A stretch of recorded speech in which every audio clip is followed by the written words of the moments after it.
राम राम भाई, सारा है। आप सभी का स्वागत है AIR1 ऑल इन राउंड 1 के अंदर।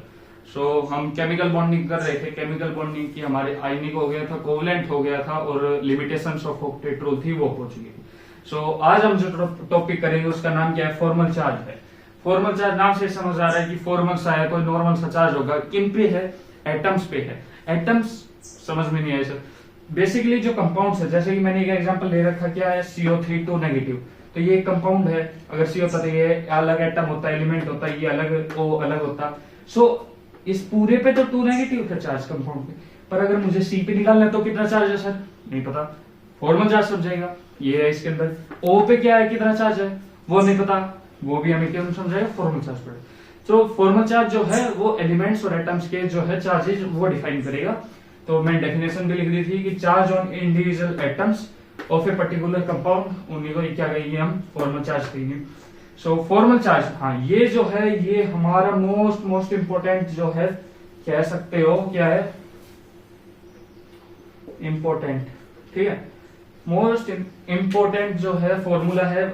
अलग अलग सबके वो होते हैं कि कैसे कौन समझाता है कैसे नहीं। मैं जो प्रेफर करता हूँ वो ये फॉर्मूला करता हूँ, ठीक है। इसके अंदर ये जो है, ये वैलेंस इलेक्ट्रॉन है minus lone pair electron minus half of bond pair electron. कई बार बच्चे क्या गलती करते हैं, ये नहीं देखते, मैं इलेक्ट्रॉन बता रहा हूँ, गौर करना, इलेक्ट्रॉन्स, ठीक है, कि वैलेंस इलेक्ट्रॉन किसी भी जिसके फॉर्मल चार्ज निकाल रहे हैं वो आगे मैं समझाऊंगा, उसमें से लोन पेयर के जो इलेक्ट्रॉन है वो माइनस करेंगे और हाफ ऑफ क्या करेंगे, माइनस बॉन्ड पेयर के इलेक्ट्रॉन्स। ऐसे नहीं समझ आएगा। एक एग्जांपल ले रखा है मैंने, CO3 2 नेगेटिव, ठीक है। मैं इतना मान के चल रहा हूं, ठीक है, कि आप 11th में आए हो, 10th के नॉर्मल कंपाउंड बनाने तो आपको आते होंगे यार, इतना बेसिक तो आता ही होगा। 10th से 11th में आए हो तो पास होके आए होगे, नो तो है ना पास होकर है, ठीक। बेसिकली तुम्हें 10th का तो मतलब नॉर्मल तो डायग्राम बनाने आते होंगे, मैं ये मान के चल रहा हूँ। एक एग्जांपल दिया CO3 2 नेगेटिव, तो इसके अंदर C मिड में और ये साइड में O आ गई। अब ये ऐसे ही क्यों आए, ये आगे हम पढ़ेंगे, केमिकल बॉन्डिंग के अंदर ही पढ़ेंगे। हाइब्रिडाइजेशन नाम से है पूरा टॉपिक, और शेप कैसी होगी कैसी नहीं, वही है। स्टेबिलिटी के लिए ये मैक्सिमम डिस्टेंस एक्वायर करेंगे, इसलिए इनकी शेप ऐसी ऐसी आएंगी जैसे जैसे कंपाउंड बढ़ते जाएंगे, एलिमेंट्स बढ़ते जाएंगे, सॉरी। सी मिड के अंदर इनको जैसे ये डायग्राम पूरा हुआ, इसके अंदर इलेक्ट्रॉन दिए, इसको O को C के लिए ऑक्टेट रूल ओबे किया, पूरा किया। उसके बाद अब हम आ जाते हैं फॉर्मल चार्ज पे हमारे पे। ये मस्त है। पहले स्टेप फर्स्ट क्या है, स्ट्रक्चर बनाओ। स्टेप 2 क्या है, फॉर्मल चार्ज को इंप्लीमेंट करो। ये 2 स्टेप्स है। कार्बन का हमें निकालना है पहले फॉर्मल चार्ज। तो इसके अंदर वैलेंस इलेक्ट्रॉन कितने होंगे, कार्बन के अंदर 4, आउटर मोस्ट सेल के अंदर electron minus lone pair 0 minus half of bond pair 8 है।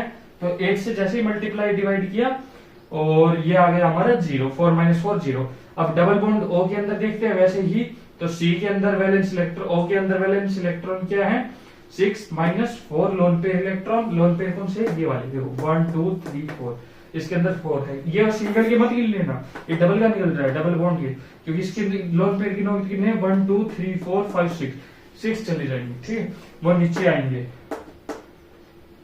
ठीक है, ये लोन पेयर। इसको जैसे ही हम ये करेंगे, minus half of bond pair electron, bond pair electron इसके अंदर कितने हैं, 1 2 3 4, तो ये 0 हो जाएगा यहाँ पर। वैसे सिंगल बॉन्ड के अंदर 6 minus half of bond pair electron 2। Basically ये -1 हो जाएगा, ये कट पिट की यार। इसी के अंदर यही है बेसिक्स था, ठीक है। Thank you.